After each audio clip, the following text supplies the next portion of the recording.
This afternoon, we'd like to have our president, the 14th president of SUNY Fredonia, make a few remarks, and then I will introduce the Hagen Award winners and then the Kasling lecture.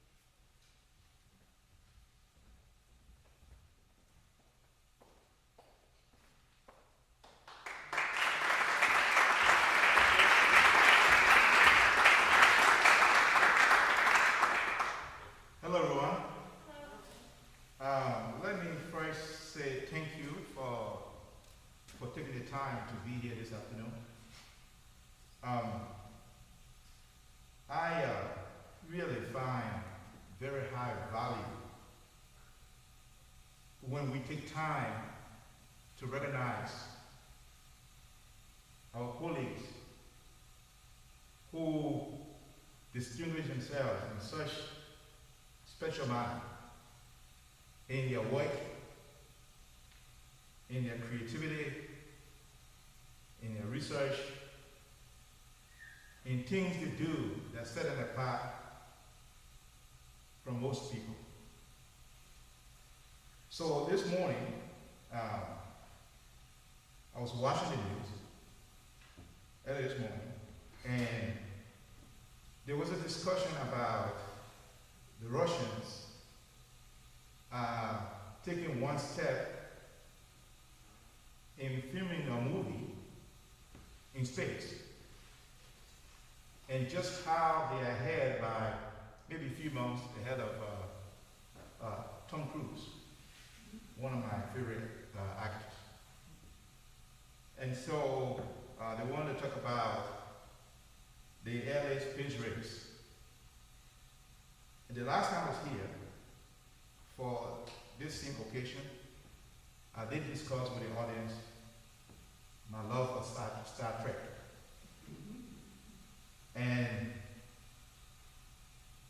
the part I used to like was the introduction.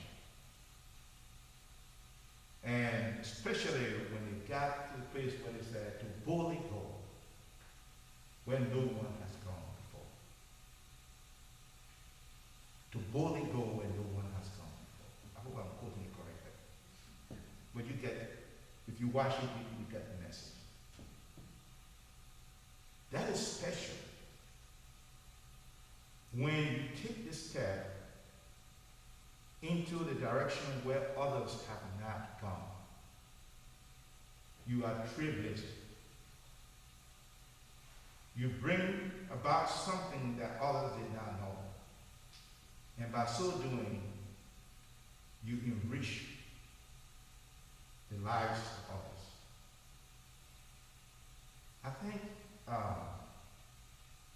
universities, the prestige of universities, in many ways are based on that. When you contribute, you add to knowledge that can enrich instruction and that can even improve the lives of others.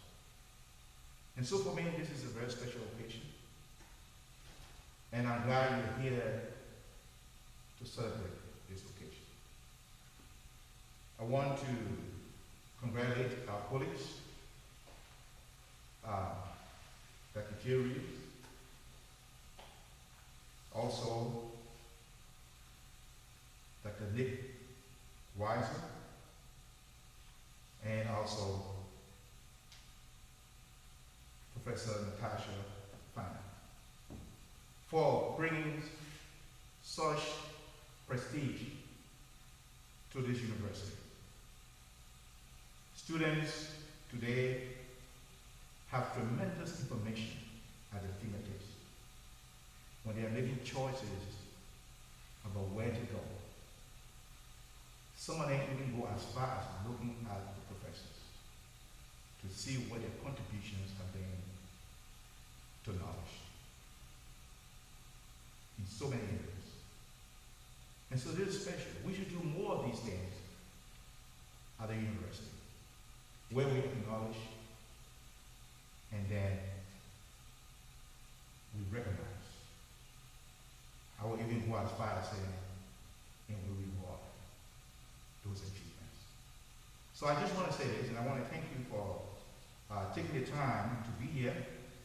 I'm looking forward to when the introductions are made and we can present the beautiful awards that we have that you're going to see very, very, very shortly. So thank you for being here. I'm very happy to be part of this. Thank you.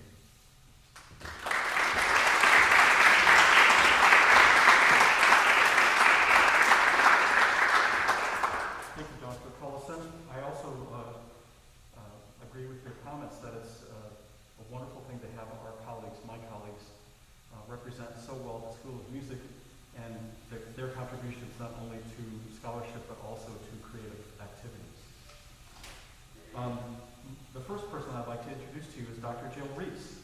She is an associate professor of music education and has degrees from Temple University, University of Michigan, and Michigan State. We won't hold Michigan State against you.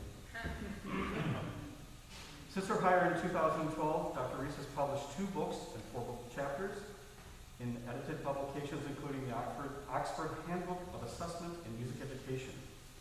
She has also published 16 articles in prominent national and international peer-reviewed journals. Additionally, she has presented over 95 research and best practice sessions at professional conferences around the world. That's a lot in a short period of time. Congratulations.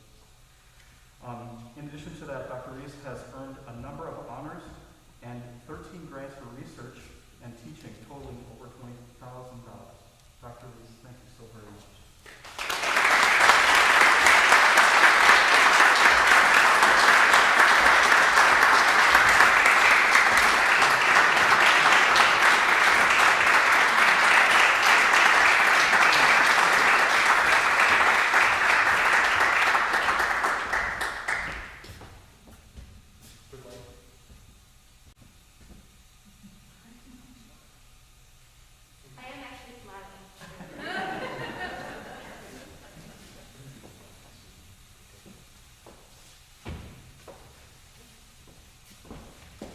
Next, I'd like to introduce to you my colleague and friend, Dr. Nick Weiser.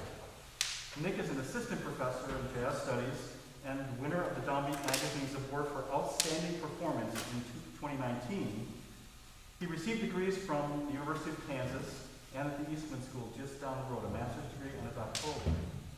He has performed at the Santiago de Cuba International Jazz Festival, the Montreux Jazz Festival, the Umbria Jazz Festival, the Xerox Jazz. He's been at every jazz festival there is.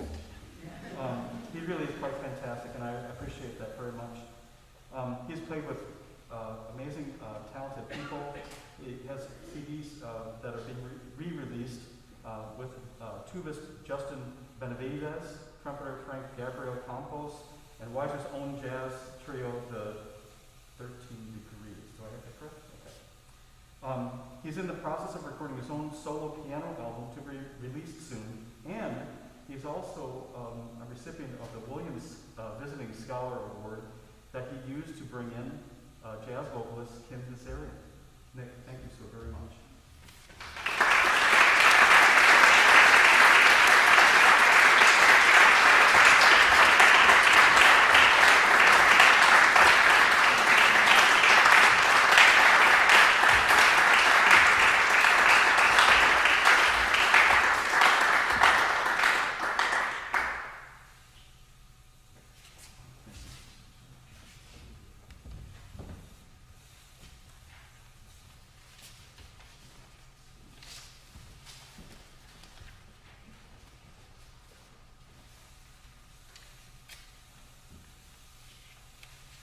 Next, I'd like to introduce to you Dr. Natasha Farny. Natasha's kind of humble, and she did not want me to read very much of her bio. So she has a full bio on her website if you're really interested in all the dark details, but I will tell you that she's had a major national and international career already.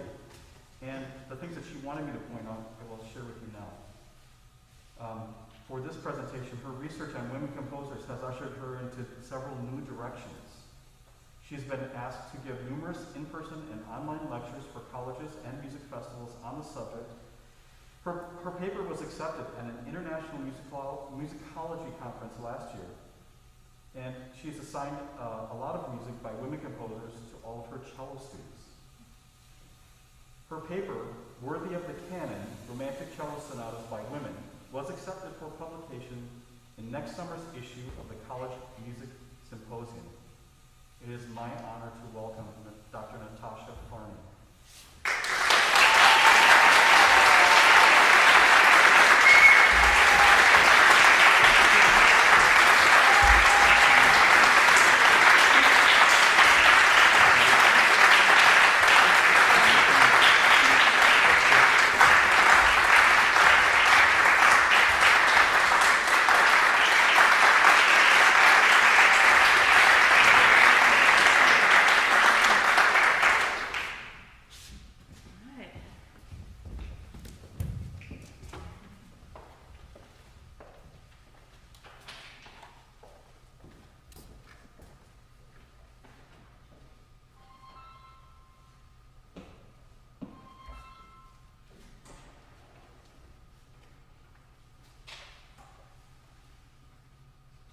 Give me one sec while I get this.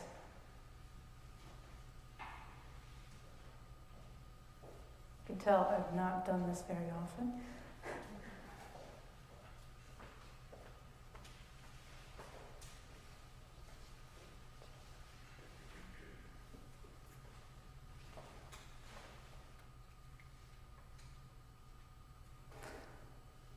Okay, give me one sec. I'll be right back.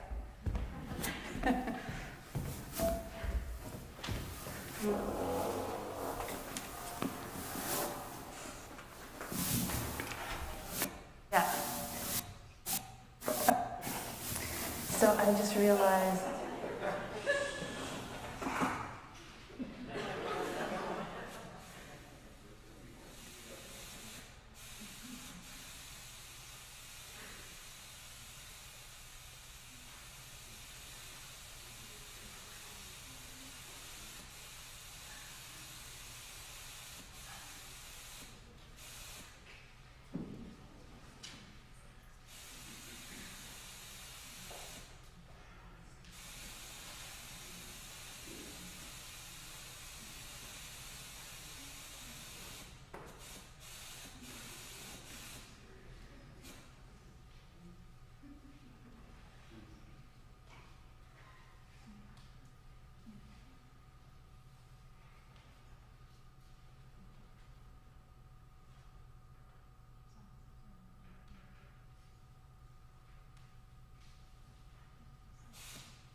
Okay, sorry about that.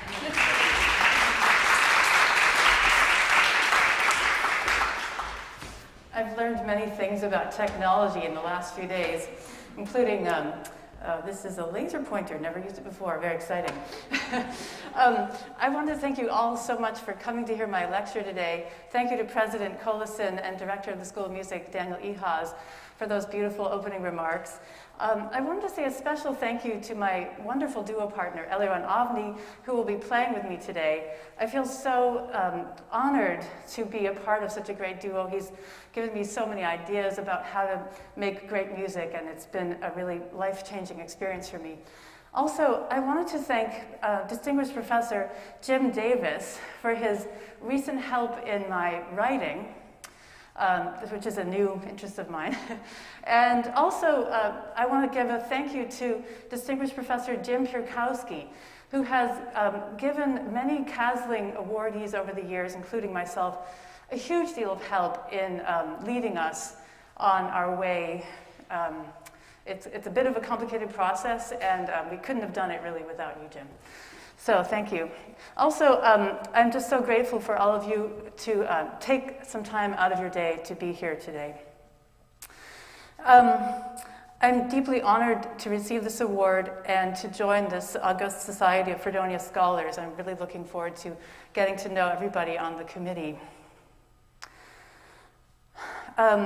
Today, I will explain some of the reasons why women's compositions have eluded us.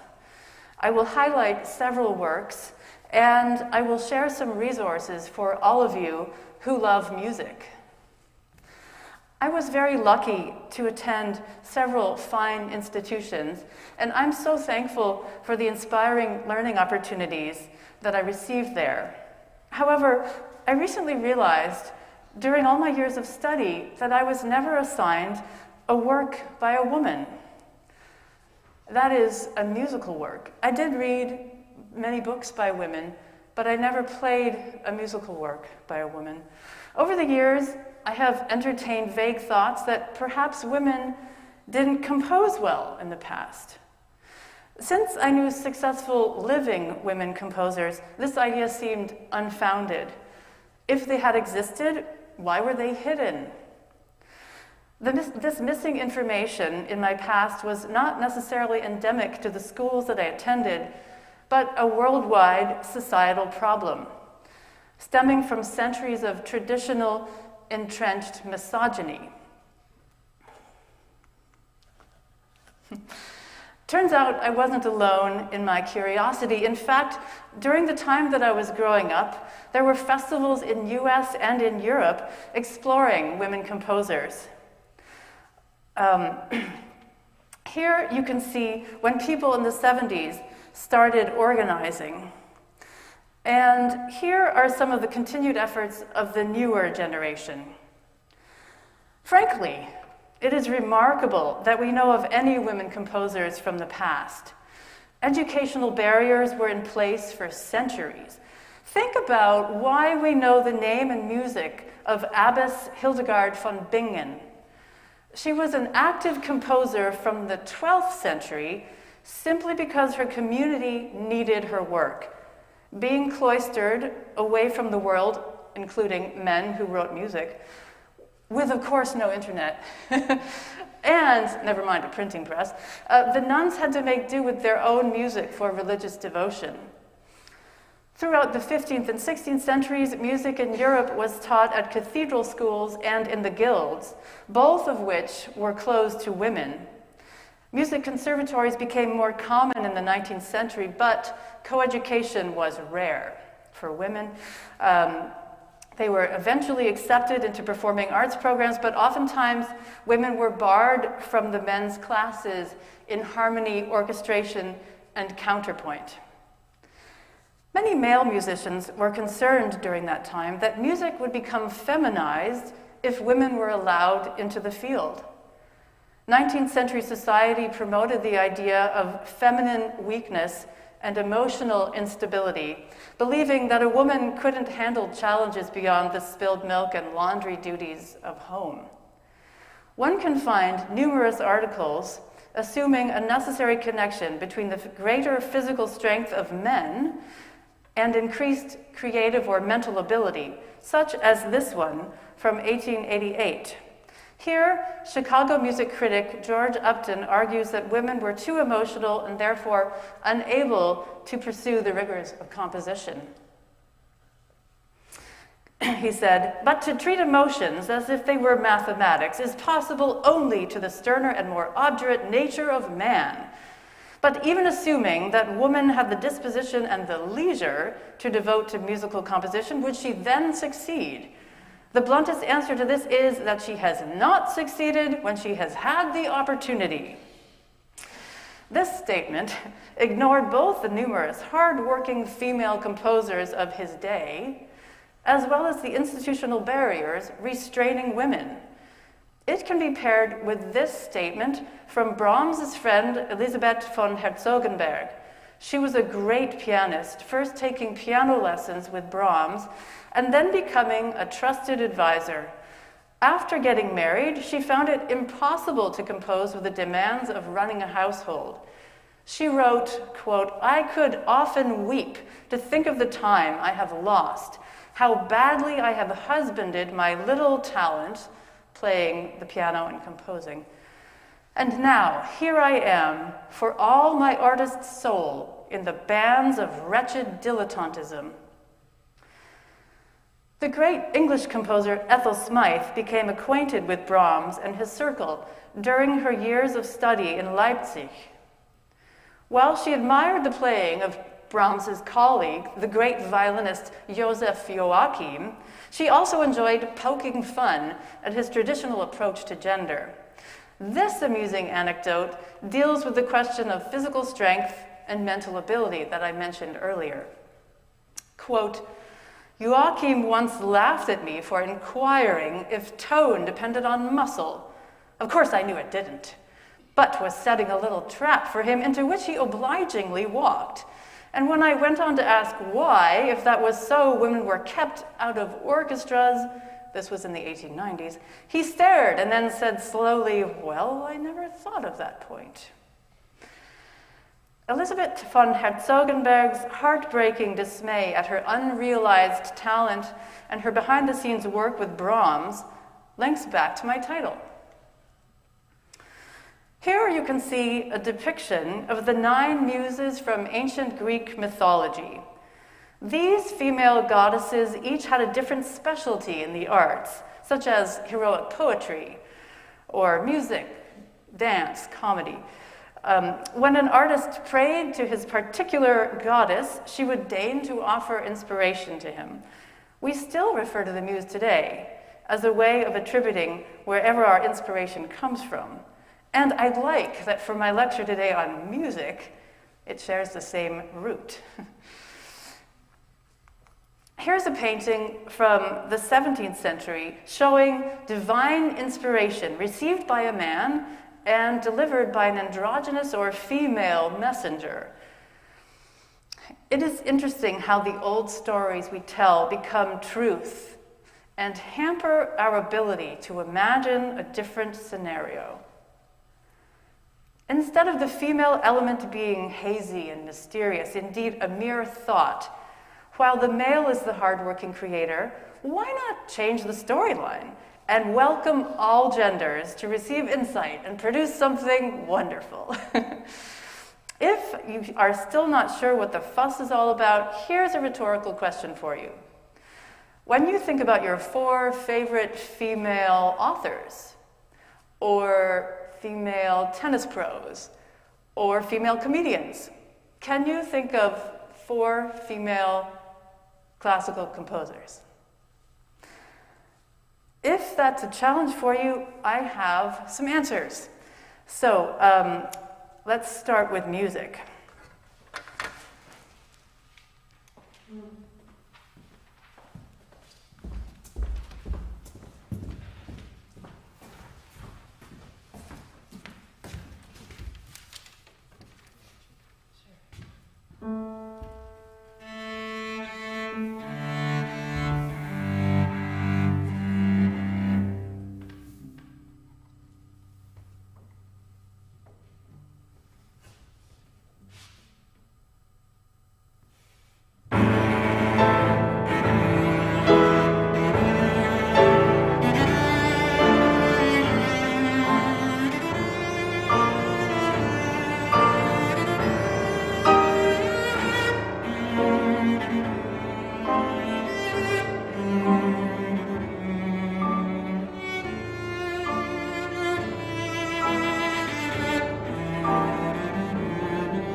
Thank you so much. You just heard the beginning of the cello sonata in A minor by Dutch composer Henriette Boesmans, and I was joined on stage by my wonderful duo partner, Dr. Eliran Avni. Towards the end of the lecture, we will play her finale. What writing! This piece radiates force and determination. We hear menace in the darkness of the minor mode, the loud decibels, and the marching dotted rhythms. Perhaps it is tinged by wartime. Boesmans wrote this in 1919, and in the previous war, the Netherlands had emerged from World War I. Did I say previous war? I meant previous year. The Netherlands had emerged from World War I. That year of 1918 was also significant because that was when the nation's government finally gave women the right to vote. Having a voice in governance is crucial for artists. One composer who managed rather well, despite the lack of voting power, was French piano virtuoso Louise Frank. She was born to a family of artists who lived in the Sorbonne when it was an artist colony. Like other women composers who came from artistic families, her interest in music was encouraged by her parents. Although she could not enroll in the Paris Conservatory because it was only open to men in those days, she took private lessons in piano and composition. She married a flutist, Aristide Frank, and they performed widely together. He eventually opened a music publishing house called Édition Frank and published many of her works.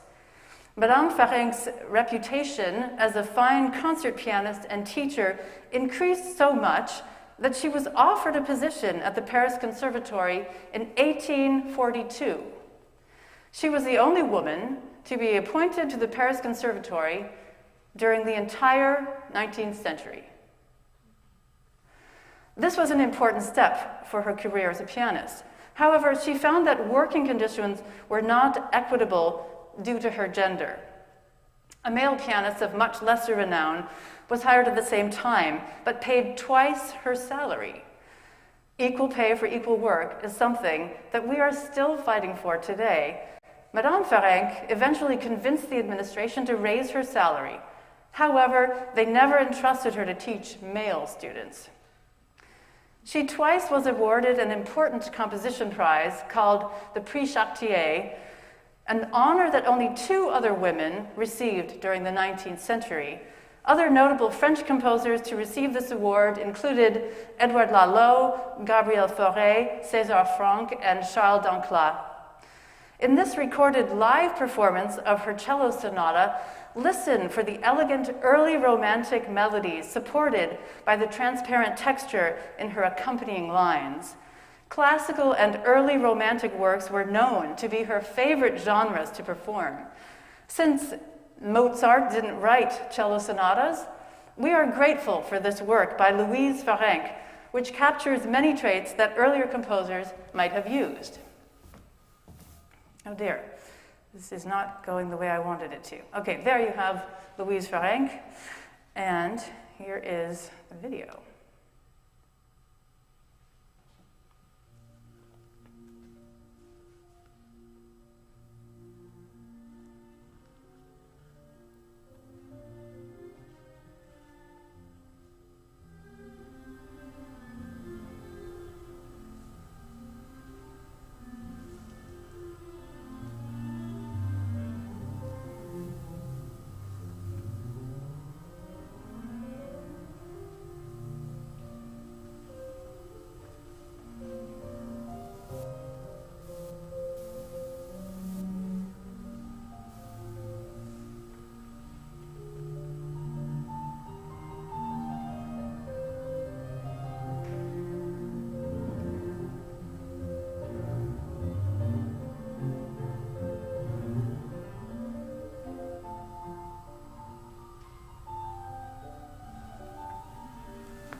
don't know if the volume can be raised a little bit.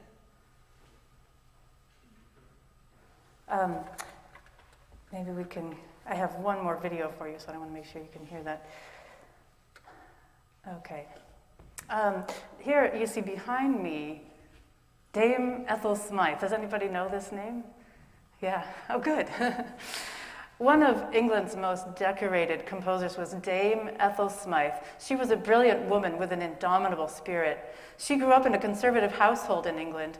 Her parents didn't accept her idea of becoming a composer and instead planned marriage and motherhood for her. However, after she locked herself in her room and went on a hunger strike, her parents changed their minds and allowed her to study in Leipzig, Germany. While living there, she wrote many pieces, including the Opus 5 Cello Sonata, and she met many important musical figures like Brahms, Clara Schumann, Antonin Dvorak, and Edvard Grieg. She received honorary doctorates from Oxford and Durham universities, and was the first female composer to be awarded a damehood. That's like getting knighthood. It's being knighted. And if you're a man, you become a sir, and if you're a woman, you become a dame. She composed several operas which were mounted in Europe, and she was the first female composer to be performed at the New York City Metropolitan Opera Company. Despite becoming deaf in middle age, she continued to compose and also turned to writing, publishing 10 memoirs about the different stages in her life. In 1910, in her 50s, she realized that fighting for women's rights was more important than her own career. For 2 years, she stopped composing to work for the Women's Social and Political Union. Devoted to the leader, Emmeline Pankhurst, Smythe wrote this anthem, March of the Women, perhaps you've heard of it, and participated in marches and other courageous acts, and also persevered in her beliefs in prison for 2 months. She put her life in danger for her beliefs. The depth of her music and the force of her strong personality were the main reasons why Ethel Smythe was a successful composer during a time when women faced many difficult hurdles. I will share our performance of the beginning of her cello sonata, written in 1887, during, as she put it, the most miserable years of my life. At 28 years old, she was having troubles of the heart.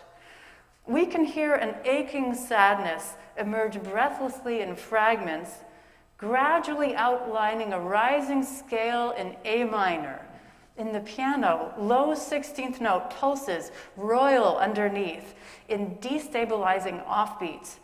Her second theme, appearing in the relative major, at first in the piano, radiates comfort, supported by falling fifths in the cello.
In the 20th century, composition students flocked to Paris for the opportunity to study with Nadia Boulanger, considered to be the ultimate teacher of the craft.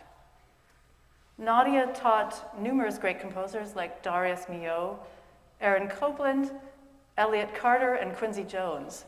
Her younger sister, Lily Boulanger, was a child prodigy who, at age 2, demonstrated to family friend Gabrielle Fauré that she had perfect pitch. She took private composition lessons and began studying music at the Paris Conservatory at a very young age. She would have been a world-famous composer had she not been so sickly.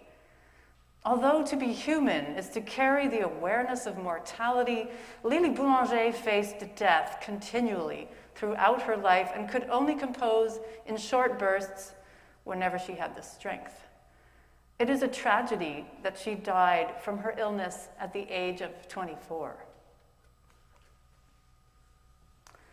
With her submission of the cantata Faust et Hélène, she became the first woman to win the Rome Prize in 1913. Her residency was broken up by the intrusion of illness and war, but nevertheless, she completed a song cycle, Clairière dans le ciel, as well as shorter sacred and salon pieces. She also contributed Psalms 24, 129, and the massive 24-minute Psalm 130, all orchestrated. There are a few famous composers who lived short lives. You can think of Mozart, Franz Schubert. Those famous gentlemen survived into their 30s. Lily Boulanger had a decade less to compose. If you are wondering how her musical work survived, she was barely past her teenage years. The reason is partly due to the battlefield. France needed patriotic musicians to boost national morale. The musicians who stayed home from the front lines of war were generally women, and Boulanger served a civic need. After her death, performances were organized by her older sister Nadia, and that was how her name was kept alive. Lily Boulanger's music is stunningly beautiful and was appreciated during her lifetime, and then again when it was rediscovered later. However, a quotation from the Saturday Review in 1960 demonstrates that the public still had not overcome the issue of gender, and the writer raises the usual doubts concerning the work of a woman. Quote, "A woman composer of our own century, almost unknown, no longer alive, how good could her music be? It is more than good. It is extraordinary. Make no mistake, here was an original talent." Boulanger's music has a magical quality combined with forcefulness. We can try to explain the magic by discerning the musical tools she used, such as scales of mixed keys or augmented triads. However, it is her unique way of weaving these things together which conjures up enchanting visions. As you listen to this transcription of her nocturne, originally for violin and piano, you will hear the sounds of nighttime with its mystery and romantic potential as imagined by an 18-year-old woman.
Thank you so much.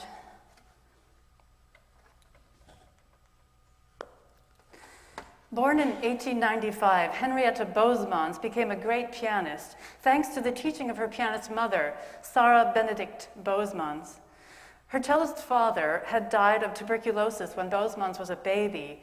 He left a legacy of great music making, and his daughter was surrounded by musicians throughout her childhood. Bosemans' career as a concert pianist had taken off by the 1920s. As both a soloist and composer, she used some of her stage time to perform her own works. Before World War II, these included piano solo compositions, a piano concertino, and several other important works, including 3 cello concertos. For the 1932-33 season, she listed her upcoming performances of concertos by Beethoven, Grieg, and herself. She would receive rave reviews, such as the following. This cello concerto leaves no doubt about the talent of Henrietta Bosemans. It originated undeniably from an inspired impulse and was produced with technical mastery. The material is musical, purely felt, and one discovers the originality not only in the musical thought, but also in the way it is written. A great deal of applause for the work of this young Dutch woman, end quote. Bosemans faced many odds as a composer. In addition to being a woman in a man's field, her mother was Jewish. During World War II, because of her Jewish roots, Bosemans was forbidden from performing on main stages, and instead she scraped together a living by performing for underground house concerts. She was close friends with the British composer Benjamin Britten. However, unlike Britten, who fled Europe for a time during World War II, between 1939 and 1942, Bosemans never left her city. Amsterdam was dangerous for Jewish people like Bosemans, but when she had an opportunity to escape, she couldn't accept it because her mother was too old to travel. There's a wild story that the Nazis captured her aged mother in 1943, planning to send her to a concentration camp. Bosemans turned in desperation to the most powerful man she knew, German-born Concertgebouw orchestra director Willem Mengelberg. Apparently, not only was he a tyrant as a conductor, but he was also sympathetic to the German invaders. However, Mengelberg had performed numerous concertos with Bosemans, and his respect for her as a musician was strong enough for him to intervene successfully on her mother's behalf. We will play the final movement of her sonata, and as you listen to it, you will hear the following details. She uses 5/4 throughout most of the piece, an awkward time signature for a march. The first theme is warlike, with inexorable martial drive. Listen for the second theme, which appears after 2 measures of a wistful cello solo. The second theme has a totally different character, human, full of yearning, deeply sad. There's a slower section in the middle during which Bosemans shows us a dreamlike landscape. The piano drifts up and down the keyboard in harp-like gracefulness, and the cello comments with 3 falling notes, as if imploring something. She ends the entire sonata with a return to the first movement's march theme that you will hear at the beginning, or that you heard at the beginning of this lecture.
Thank you. Good piece, huh? In conclusion, I wanted to point out that the composers discussed here published their music in spite of old-fashioned laws. Although voting rights have improved dramatically since Louise Frank's day, they remain fragile. Arts organizations are helping to open our minds to welcome music by women. As music lovers and educators, we too can join the movement and embrace music by minorities. One may ask the question I put to Susan Wollenberg, an Oxford scholar of women composers. With an already jam-packed curriculum, how do we fit in music by women? She instantly replied, "Do not throw out Beethoven." It is our delight and challenge to find ways to offer Beethoven and Boulanger, Stravinsky and Smythe, Tchaikovsky and Joan Tower. Here is a list of online resources for further study. Feel free to take a photo or please send me an email if you would like me to send you my screenshot.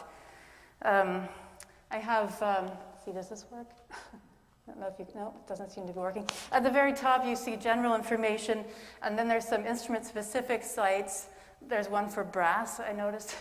I found that one, and there's viola music and so on. I have my own website up there for cello music.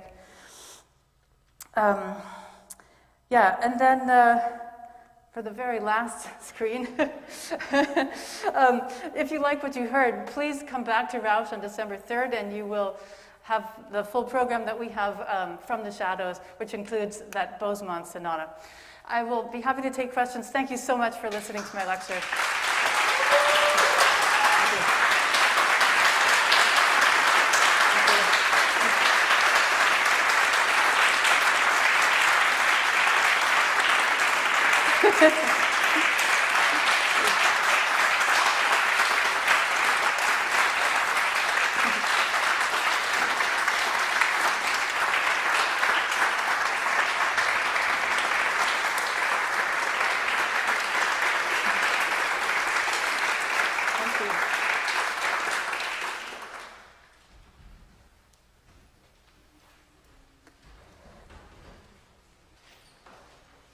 If nobody has questions, I'd be happy to see you outside in the lobby for a reception.